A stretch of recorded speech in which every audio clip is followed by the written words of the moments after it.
إن الحمد لله نحمده ونستعينه ونستغفره ونعوذ بالله من شرور أنفسنا ومن سيئات أعمالنا. من يهده الله فلا مضل له ومن يضلله فلا هادي له.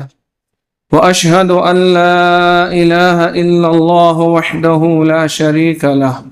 وأشهد أن محمدا عبده ورسوله. يا أيها الذين آمنوا اتقوا الله حق تقاته ولا تموتن إلا وأنتم مسلمون. يا أيها الناس اتقوا ربكم الذي خلقكم من نفس واحدة وخلق منها زوجها وبث منهما رجالا كثيرا ونساء. واتقوا الله الذي تساءلون به والأرحام إن الله كان عليكم رقيبا. يا أيها الذين آمنوا اتقوا الله وقولوا قولا سديدا يصلح لكم أعمالكم ويغفر لكم ذنوبكم ومن يطع الله ورسوله فقد فاز فوزا عظيما.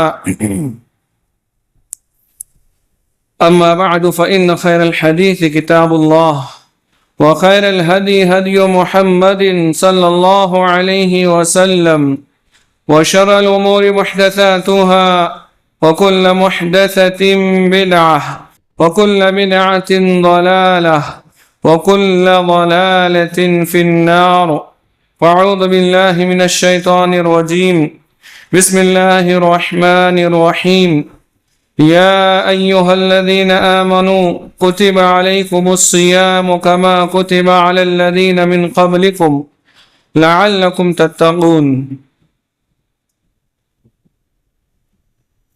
وقال الله تبارك وتعالى في موضع آخر: بل تؤثرون الحياة الدنيا والآخرة خير وأبقى. محترم حاضرین جمعہ، تمام قسم کی تعریف و توصیف اس اللہ وحدہ لا شریک کے لیے ہے جو یک و تنہا ساری کائنات کا خالق و مالک ہے، اور انگنت بے شمار درود و سلام ہو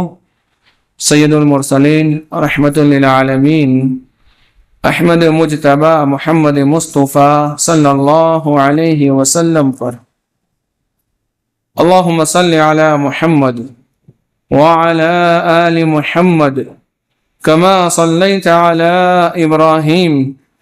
وعلى آل إبراهيم إنك حميد مجيد. اللهم بارك على محمد وعلى آل محمد كما باركت على إبراهيم وعلى آل إبراهيم إنك حميد مجيد. اللہ رب العالمین کی تعریف و توصیف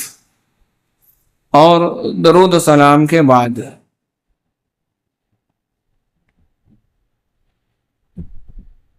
یہ بات ہم جانتے ہیں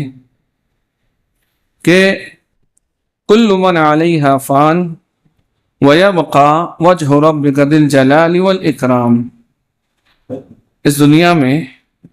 جتنی بھی چیزیں ہیں سب فنا ہونے والی ہے، ختم ہونے والی ہے، صرف اللہ رب العالمین کی ذات کو بقا ہے۔ باقی جتنے بھی لوگ ہیں سب کو فنا ہونا ہے، ختم ہونا ہے، اس کے بعد اللہ کے سامنے حاضر ہونا ہے اور اپنے کیے ہوئے اعمال کا حساب دینا ہے۔ یہ بات ہم اچھی طریقے سے جانتے ہیں۔ اللہ کے رسول صلی اللہ علیہ وسلم نے حضرت عمر رضی اللہ عنہ، عبداللہ بن عمر غالباً، انہیں ان کے کاندھے پر ہاتھ رکھتے ہوئے یہ کہا کہ جب تم صبح کرو تو شام کا انتظار نہ کرو، اور جب شام کرو تم صبح کا انتظار نہ کرو۔ اس سے یہ اشارہ ملتا ہے کہ جتنی مہلت، جتنے مواقع ہمیں اللہ رب العالمین نے عطا کیے ہیں، ایک مومن کو خاص طور سے چاہیے کہ ان مواقع سے وہ فائدہ اٹھائے، اسے ایسے ہی فضول لایانی اور بیکار کے کاموں میں ضائع نہ کریں۔ یہ دنیا جس کا تذکرہ ہو رہا تھا، اللہ کے رسول صلی اللہ علیہ وسلم اس دنیا کی حیثیت کو بیان کرتے ہوئے یہ کہتے ہیں کہ اس دنیا کی حیثیت اگر اللہ رب العالمین کی نگاہ میں مچھر کے پر کے برابر بھی ہوتی تو رب العالمین کسی کافر کو ایک گھونٹ پانی بھی نہ دیتا، لیکن اللہ رب العالمین سب کو کھلا رہا ہے، سب کو پلا رہا ہے، سب کی ضروریات کو پوری کر رہا ہے۔ دنیاوی ضروریات کا بھی اللہ رب العالمین نے لحاظ رکھا، اسے پوری کر رہا ہے، اور دینی ضروریات کی جتنی چیزیں تھیں جسے ایک بندہ اختیار کرنا چاہے تو اسے کر سکتا تھا، اور اپنی فطرت کو پالش کر کے اس چیز پر آ سکتا تھا جس پر اللہ رب العالمین نے اسے پیدا فرمایا ہے۔ یہ دنیا ختم ہونی ہے، الغرض دینی اعتبار سے، دنیاوی اعتبار سے، اخروی اعتبار سے، ہمیشہ ہمیش کی کامیابی کے اعتبار سے رب العالمین نے ہمیں ادھورا نہیں چھوڑا ہے، مکمل طریقے سے اللہ رب العالمین نے ہماری رہنمائی کر دی ہے۔ حضرت علی رضی اللہ عنہ کا قول ہے، کونوا من ابناء الآخرہ ولا تکونوا من ابناء الدنیا۔ کیا کہتے ہیں؟ تم آخرت کے بیٹے بنو، دنیا کے بیٹے نہ بنو۔ اور کہتے ہیں آگے، اس لیے کہ آج یعنی دنیا میں عمل ولا حساب، ہمیں عمل کرنا ہے، کام کرنا ہے، حساب آخرت میں ہوگا اس کا۔ ہم جو بھی کام کریں گے اچھا یا برا، اس کا بدلہ آخرت میں اللہ رب العالمین جزا اور سزا کی شکل میں دے گا۔ یہ عمل کرنے کی جگہ ہے دنیا، کام کرنے کی جگہ ہے دنیا۔ اور وہ کہتے ہیں وغدن حساب ولا عمل، اور کل کا دن جو ہوگا، آخرت کا دن جو ہوگا، وہ حساب کا ہوگا، جزا اور سزا کا دن ہوگا۔ اس دن عمل کرنے کی کوئی مہلت ملنے والی نہیں۔ اللہ رب العالمین نے قرآن کریم میں یہ کہا کہ جب جہنم میں ڈالا جائے گا تو اس وقت جو کافرین ہوں گے وہ چیخیں گے، پکاریں گے اور یہ کہیں گے وَهُمْ يَسْتَرِخُونَ فِيهَا رَبَّنَا أَخْرِجْنَا نَعْمَلْ صَالِحًا غَيْرَ الَّذِي كُنَّا نَعْمَلْ۔ اے ہمارے رب، تو ہمیں اس جگہ سے مولا کریم تو ہمیں نکال دے، ہم جو عمل کیا کرتے تھے اب وہ عمل نہیں کریں گے بلکہ ہم نیک اور صالح عمل کریں گے۔ رب العالمین انہیں جواب دے گا اولم نعمرکم ما يتذکر فیہ من تذکر وجاءکم النذیر فذوقوا فما للظالمین من نصیر۔ کیا ایسا نہیں ہے ہم نے تمہیں اتنی عمر نہیں دی تھی، اتنی مہلت نہیں دی تھی، اتنے مواقع ہم نے تمہیں نہیں دیے تھے کہ اس میں ایک نصیحت حاصل کرنے والا شخص اگر نصیحت حاصل کرنا چاہتا تو وہ نصیحت حاصل کر سکتا تھا۔ باوجود اس کے نصیحت حاصل کرنے کے، باوجود اس کے انبیاء کرام کے آ جانے کے، باوجود اس کے علماء کرام جو انبیاء کے وارث ہیں دین کو انہوں نے بھی من وعن عوام تک پہنچا دیا ہے، پہنچا رہے ہیں، باوجود اس کے لوگوں نے اس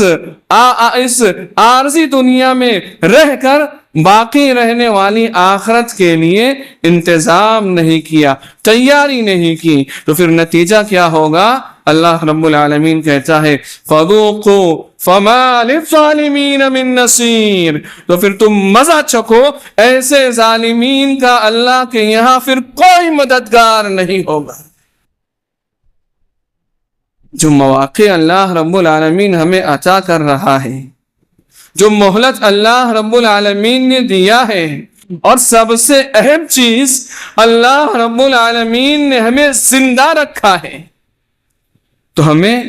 چاہیے کہ اس زندگی میں جو مواقع ہمیں مل رہے ہیں، جو مہلت ہمیں مل رہی ہے، اس میں ہم آخرت کے لیے تیاری کریں۔ اللہ رب العالمین نے سورہ، اللہ کے رسول صلی اللہ علیہ وسلم سورۃ الجمعہ کی جمعہ کے دن اور سورۃ المنافقون کی تلاوت کیا کرتے تھے۔ اس میں سورۃ المنافقون کے آخر میں اللہ رب العالمین نے کہا وَأَنفِقُوا مِمَّا رَزَقْنَاكُمْ مِنْ قَبْلِ أَنْ يَأْتِيَ أَحَدَكُمُ الْمَوْتُ فَيَقُولَ رَبِّ لَوْلَا أَخَّرْتَنِي إِلَىٰ أَجَلٍ قَرِيبٍ فَأَصَّدَّقْ وَأَكُن مِّنَ الصَّالِحِينَ۔ حکم دیا اللہ رب العالمین نے، اللہ نے مہلت دی ہے، موقع دیا ہے نیک کام کرنے کا، اللہ کی راہ میں خرچ کرنے کا، اللہ نے صحت دی ہے، اللہ نے مال سے نوازا ہے، عمل کرنا چاہے تو اس عمل کرنے کی طاقت بھی اللہ رب العالمین نے دی ہے۔ اللہ تعالیٰ یہ کہتا ہے اہل ایمان سے، اس سے پہلے کہ تمہارے پاس موت آئے اور تم میں سے کوئی شخص اللہ رب العالمین سے مہلت مانگے، تم اللہ رب العالمین کی راہ میں خرچ کرو۔ وَأَنفِقُوا مِمَّا رَزَقْنَاكُمْ مِنْ قَبْلِ أَنْ يَأْتِيَ أَحَدَكُمُ الْمَوْتُ فَيَقُولَ رَبِّ لَوْلَا أَخَّرْتَنِي إِلَىٰ أَجَلٍ قَرِيبٍ۔ کہیں ایسا نہ ہو کہ موت کے وقت مہلت مانگے پھر مہلت نہ ملے اور موت کے وقت یہ چاہے فَأَصَّدَّقَ وَأَكُن مِّنَ الصَّالِحِينَ، کہ مجھے کچھ مہلت مل جائے، کچھ موقع مل جائے تاکہ میں صدقہ کر دوں، نیک کام کر دوں اور صالحین میں سے ہو جاؤں۔ اللہ رب العالمین یہ کہے گا وَلَن يُؤَخِّرَ اللَّهُ نَفْسًا إِذَا جَاءَ أَجَلُهَا، جب کسی نفس کا مقرر کیا ہوا وقت آ پہنچتا ہے تو پھر اس میں اللہ رب العالمین تاخیر نہیں کرتا۔ واللہ خبیر بما تعملون، اور جو کچھ بھی تم عمل کرو گے اچھا ہو یا برا، ظاہر میں یا باطن میں، لوگوں کے سامنے یا چھپ کر، تمام کی تمام چیزیں اللہ رب العالمین کی نگاہ میں ہے، اس کی پکڑ میں ہے، اس کی خبر اللہ رب العالمین رکھتا ہے۔ اس آیت میں اللہ رب العالمین اہل ایمان کو اس بات پر ابھار رہا ہے کہ زندگی میں موقع کرنے کی مہلت جو ہمیں ملی ہے، موت کے آنے سے پہلے اس موقع سے، اس مہلت سے ہم فائدہ اٹھا لیں اور آخرت کے لیے تیاری کر لیں۔ رسول اللہ صلی اللہ علیہ وسلم کی مشہور روایت، جامع ترمذی کی وہ روایت جس میں اللہ کے رسول صلی اللہ علیہ وسلم فرماتے ہیں اغتنم خمسا قبل خمسن، پانچ چیزوں کے آنے سے پہلے تم غنیمت سمجھو۔ اللہ کے رسول صلی اللہ علیہ وسلم نے بہت ساری باتیں اس حدیث میں بیان کی، اسی میں سے اللہ کے رسول نے یہ بھی کہا کہ جو صحت ملی ہے اسے بیماری کے آنے سے پہلے ہم غنیمت جانیں، اور اسی طریقے سے جو جوانی اللہ رب العالمین نے دی ہے اس جوانی کی ہم قدر کریں اس سے پہلے کہ بڑھاپا آ جائے، اور اسی طریقے سے اللہ نے جو غنی رکھا ہے، مالدار رکھا ہے، اس غنا کے موقع پر ہم اس کی قدر کر لیں، اللہ کی راہ میں خرچ کر کے اپنی آخرت کے لیے تیاری کر لیں اس سے پہلے کہ غنا ختم ہو جائے، انسان فقر میں مبتلا ہو جائے اور پھر وہ سوچے اللہ کی راہ میں خرچ کرنے کے لیے وہ کر نہیں سکے گا۔ اللہ کے رسول صلی اللہ علیہ وسلم نے یہ کہا وَحَيَاتِكَ قَبْلَ مَوْتِكَ، اور زندگی جو تمہیں اللہ نے دی ہے موت سے پہلے اس زندگی کو ہم غنیمت جانیں۔ اللہ کے رسول صلی اللہ علیہ وسلم کے اس فرمان کو دیکھیے، اور مصروفیت کے اوقات کو تم غنیمت جانو اس سے پہلے کہ تم مشغول ہو جاؤ، کام میں لگ جاؤ، اس سے پہلے جو مصروفیت کے اوقات ہیں، لمحات ہیں، اس میں اپنی آخرت کے لیے تیاری کرو۔ صحیح بخاری کی روایت ہے، اللہ کے رسول صلی اللہ علیہ وسلم فرماتے ہیں نعمت نعمتان مغبون فیہما کثیر من الناس الصحت والفراغ. دو نعمتیں ایسی ہیں جس کے حوالے سے لوگوں کی اکثریت دھوکے میں مبتلا ہے. ایک صحت ہے اور ایک فرصت کے اوقات ہیں. صحت اللہ رب العالمین نے دی ہے. اس صحت کی قدر ایک مومن کو، ایک مسلمان کو اس طرح سے کرنا چاہیے کہ اپنے اس صحت والی زندگی میں جہاں ایک طرف وہ معاش کے لیے نکلے، کاروبار کے لیے نکلے، جائز طریقے سے دنیا کو کمانے کے لیے نکلے، وہیں اپنی اس صحت کی فکر کرتے ہوئے اپنی آخرت کے لیے بھی تیاری کریں. اپنی آخرت کے لیے بھی تیاری کریں جو فرائض ہیں، اور اسی طریقے سے جو ذمہ داریاں ہیں اس کے اوپر جسے اس نے ادا کرنا ہے، چاہے حقوق اللہ کی شکل میں ہو، چاہے حقوق العباد کی شکل میں ہو، ان ذمہ داریوں کو پورا کرنے میں وہ لگا ہوا رہے. اگر ان ذمہ داریوں کو وہ پورا نہیں کرے گا، اللہ کے حق کو جو فرض ہے اسے ادا نہیں کرے گا، بندوں کے جو حقوق ہیں، جو حالات کے اعتبار سے اس پر حکم لگتا ہے، اس پر اگر عمل نہیں کرے گا، اسے پورا نہیں کرے گا، صحت کے ان ایام میں اللہ کی عبادت نہیں کرے گا، تو پھر وہ دھوکے میں مبتلا ہو جاتا ہے. ایک انسان سب کچھ ہوتے ہوئے جب عبادت نہیں کرتا ہے تو وہ کیا سوچتا ہے کہ ابھی تو جوانی کی عمر ہے، ابھی کمانا ہے، جتنا کما لو، پھر جب عمر ہوگی 50 کے بعد، 60 کے بعد، اس کے بعد پھر ہم اللہ کریں گے، عبادت کریں گے. اور پھر ایسا آتا ہے کہ ایک موقع یوں بھی آتا ہے کہ نہ اس کی دنیا اسے پوری مل پاتی ہے اور نہ وہ آخرت کے لیے تیاری کر پاتا ہے، اس دنیا سے رخصت ہو جاتا ہے. یہی دھوکہ ہے. انسان اس زوم میں رہتا ہے کہ وہ ہمیشہ اس کا ایک پلان بناتا ہے، اور اس پلاننگ میں وہ صرف دنیا کو رکھتا ہے اور آخرت کو پیچھے کرتے رہتا ہے، اسے نظر انداز کرتا ہے. اب کر لیں گے، جب کر لیں گے، اور اسی دوران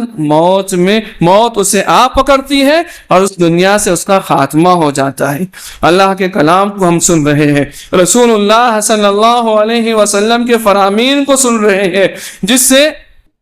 ہم یہ ثابت کرنا چاہتے ہیں، بتانا چاہتے ہیں کہ صحت اور اسی طریقے سے مواقع ہمیں ملے ہیں تو ان مواقع کو غنیمت سمجھتے ہوئے اس سے ہمیں پورا فائدہ اٹھانا چاہیے. الصحت والفراغ، اور فرصت کے جو لمحات ہیں اس سے بھی ہمیں پورا فائدہ اٹھانا چاہیے. ہم دیکھتے ہیں کہ ایک بندہ جب جوانی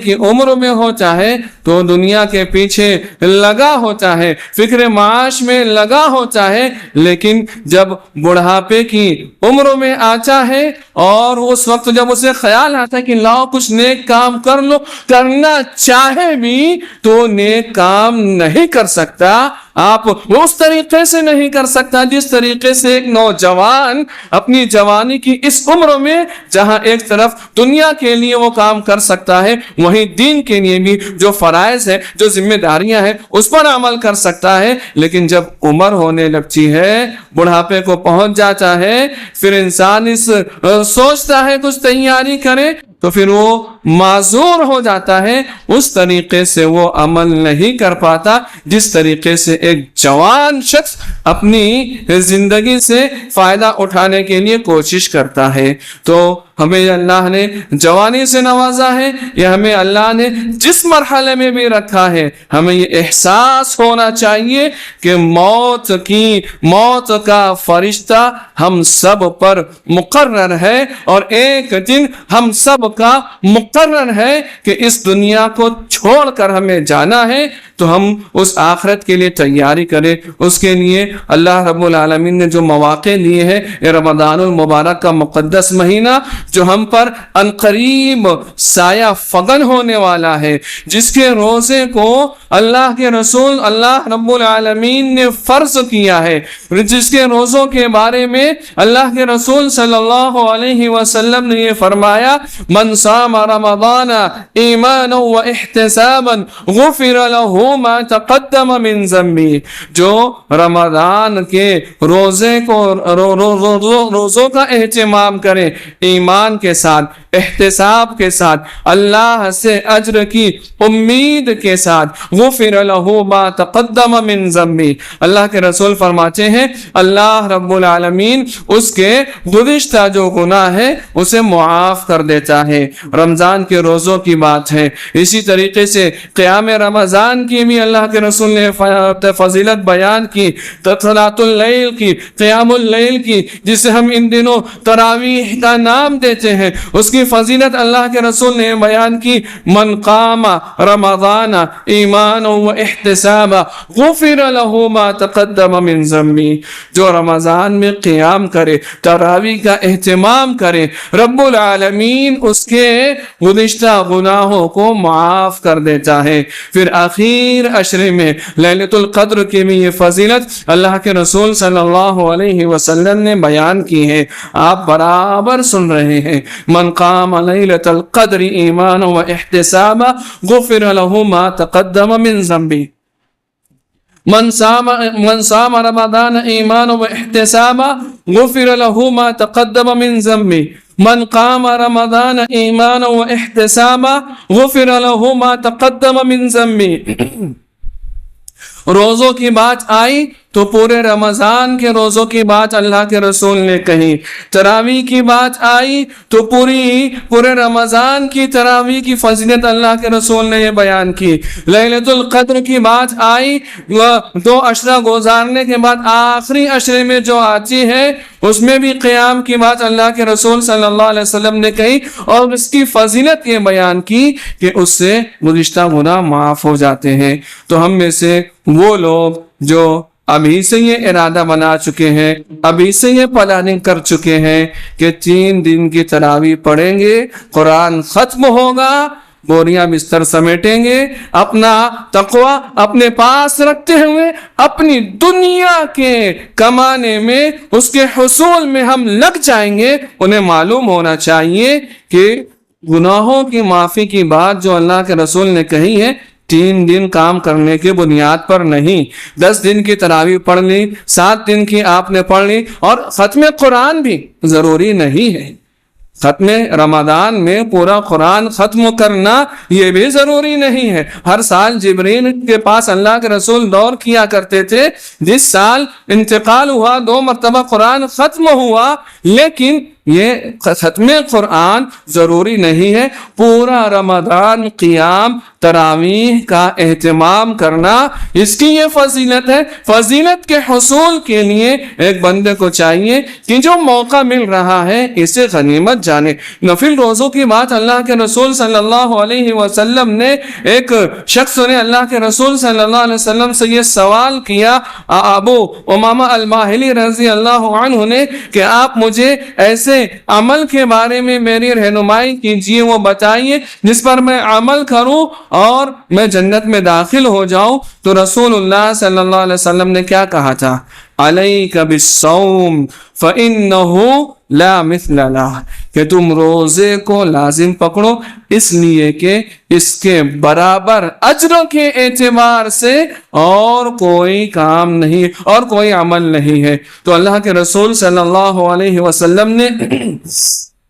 روزوں کی فضیلت بیان کی ہے، اور یہ نیکی کمانے کا موقع ہے۔ اسلاف کے بارے میں آتا ہے کہ جب رمضان المبارک کا مقدس مہینہ سایہ فگن ہوتا تو علم کے حصول کی جو محفلیں سال کے 11 مہینے منعقد ہوا کرتی تھی، وہ رمضان کے اس مہینے میں بند کر کے عبادات میں لگ جایا کرتے تھے، تلاوت قرآن میں لگ جایا کرتے تھے۔ لیکن ان مواقع پر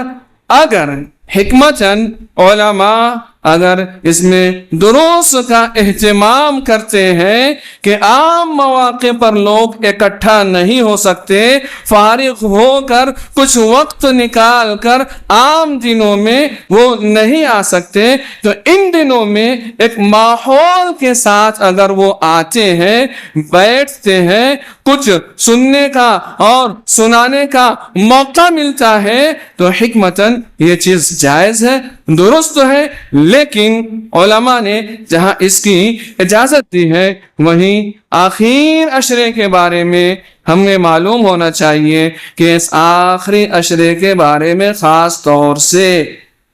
ہم ابھی سے تیاری کر لیں۔ ایک طرف جہاں دنیا کے لیے ہم تیاری کریں، وہیں اپنے دین کے لیے، اپنی آخرت کے لیے اس طریقے سے تیاری کریں کہ آخری عشرے میں اللہ کے رسول صلی اللہ علیہ وسلم جب وہ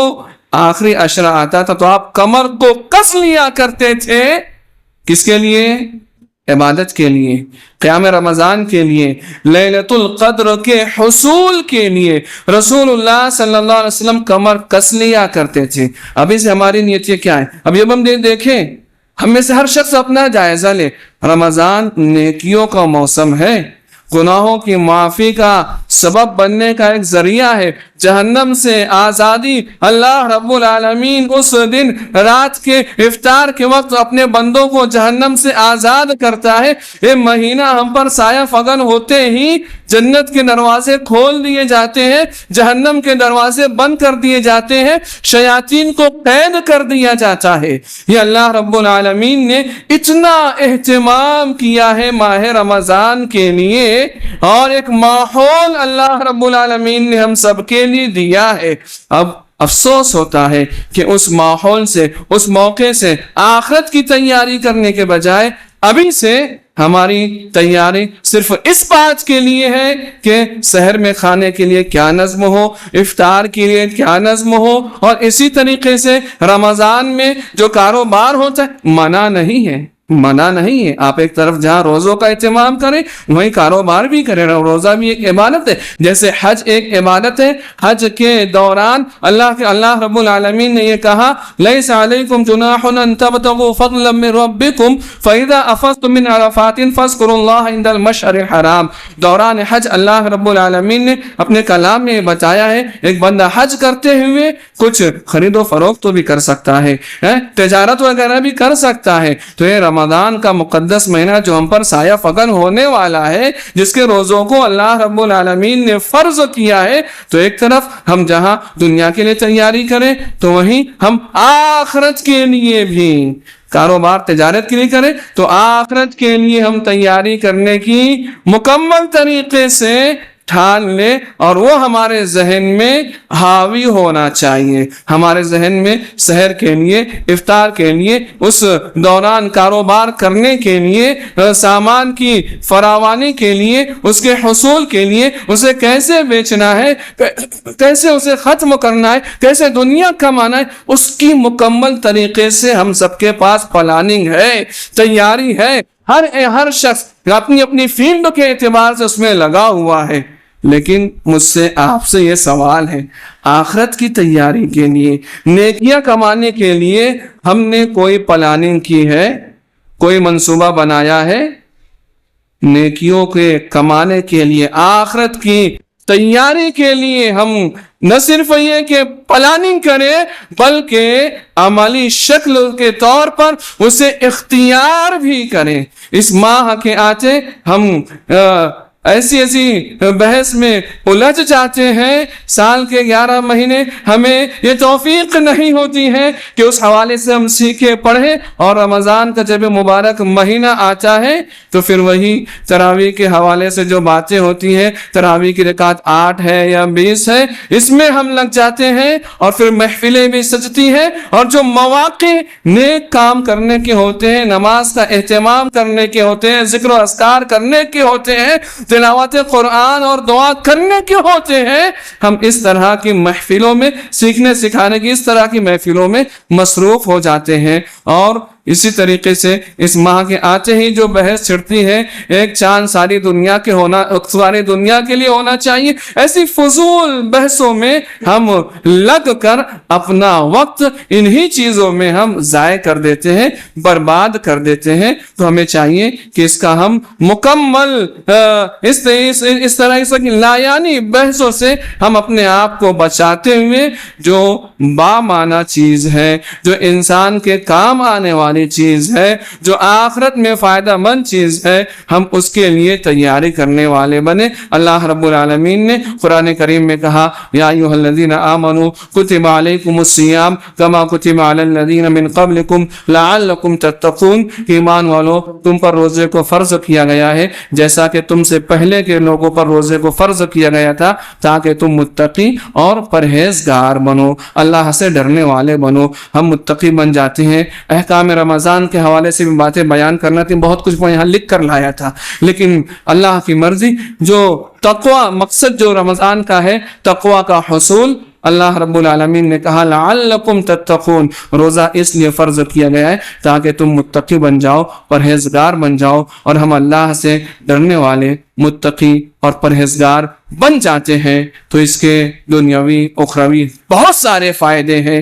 ان فوائد میں سے ایک یہ لا یضرکم کیدہم شیئا، دشمن اپنے قید میں، اپنے مکر میں، اپنی چال میں، اس کے ذریعے سے تمہیں نقصان نہیں پہنچا سکے گا اگر تم متقی بن گئے، اور اسی طریقے سے تم اللہ سے ڈرنے والے بن گئے تو اللہ نے کہا یجعل لہ مخرجا، مشکلات سے نکلنے کی راہ رب العالمین پیدا کرے گا، وَيَرْزُقْهُ مِنْ حَيْثُ لَا يَحْتَسِبُ، اور ایسی جگہ سے روزی دے گا جہاں سے ہم گمان بھی نہیں کر سکتے، سوچ بھی نہیں سکتے تھے۔ ابھی ہماری پلاننگ یہ ہے کہ کیسے ہمیں اپنے کاروبار کو فروغ دینا، کیسے زیادہ سے زیادہ پیسہ کمانا ہے۔ اللہ رب العالمین نے کہا تم متقی بن جاؤ، اللہ سے ڈرنے والے بن جاؤ، نیک کام کرنے والے بن جاؤ، رب العالمین تمہیں ایسی جگہ سے روزی دے گا جہاں تم سوچ بھی نہیں سکتے۔ رب العالمین سے دعا ہے کہ جو ماہ رمضان ہم پر سایہ فغن ہونے والا ہے، اس کی عبادتوں کو ادا کرنے کی ہم سب کو توفیق عطا فرمائے، جب تک زندہ رکھے ایمان پر، اسلام پر زندہ رکھے، اس ایمان اسلام پر ہم سب کا خاتمہ فرمائے، آمین۔ بارک اللہ لنا ولکم فی القرآن العظیم ونفعني اللہ وإیاکم بالآیات والذکر الحکیم، انہ تعالی جواد کریم ملک بر رؤوف رحیم۔